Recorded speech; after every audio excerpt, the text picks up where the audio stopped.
ఏమత్తా బాగున్నావా? బాగున్నానమ్మా. బాగున్నావా తమ్ముడు? బాగున్నానక్క.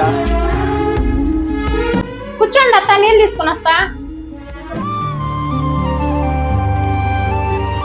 సరే అయితే నాకు డ్యూటీ టైం అయిపోయింది, నేను వెళ్ళొస్తాను. ఏంట్రా తమ్ముడు అప్పుడే వెళ్తున్నావా? తినేసి వెళ్దులే. లేదక్క, నాకు డ్యూటీ టైం అయిపోయింది, ఇంకో రోజు వస్తా లేక్క. ఏమమ్మా రవి అది వినడమ్మా? మీ కొడుకు డ్యూటీ మీద హైదరాబాద్ వెళ్ళాడు అత్తయ్య. అవునమ్మా, సరేలే. సరే అత్త, నేను వెళ్ళి చికెన్ తీసుకొని వస్తా. అవన్నీ ఇప్పుడు ఎందుకులేమ్మా?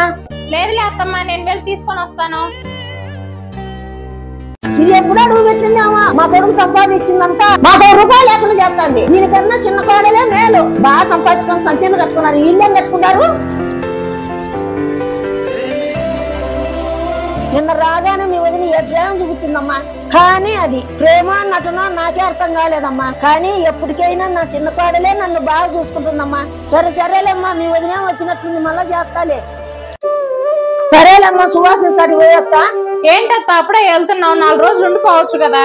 లేదులేమ్మా, నేను పోవాలా. ఏంటత్త నీకేమన్నా తక్కువ చేసానా? అట్లేం లేదులేమ్మా, నేను పోయేస్తా.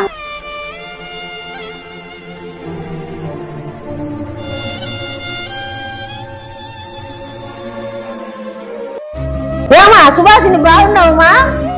బాగున్నామత్త. కూర్చో అత్త. ఏమకలేస్తే చిన్న కొడుకు అనుకుంటా ఈ ఇంటికి వచ్చి నెలలు ఉంటది. ఏం వాళ్ళ పెద్ద కొడుకు ఇంటికి పోయి 1 నెల ఉండొచ్చుగా, అట్లా ఉండదు. మళ్ళీ 2 రోజులు 6 రోజులు 3 రోజులు లాగెత్తుకుంటా వస్తుంది. ఏదో వాళ్ళ కొడుకు కోట్లు సంపాదించాడు పెట్టినట్టు. ఎలాగైనా కానీ ఆమె ఇంట్లో నుంచి తొందరగా పంపించేయాలి. ఏమత్తా వంట ఏం చేసేనా? చేపల కూర చేయమ్మా. చేపలా? ఇప్పటికి రారా చిక్కవత్త, సంగటి చేసి పచ్చడి చేస్తాలే. సరేలేమ్మా, ఏందో చెయ్యి. ఏమత్తా అలా ఊర గుచ్చిపోతా 4 గిన్నెలు వెళ్ళి తామొచ్చుగా. అత్త నీకేం కావాలన్నా మొహమాటం పడకుండా నన్ను అడుగత్తా. సరేలేమ్మా.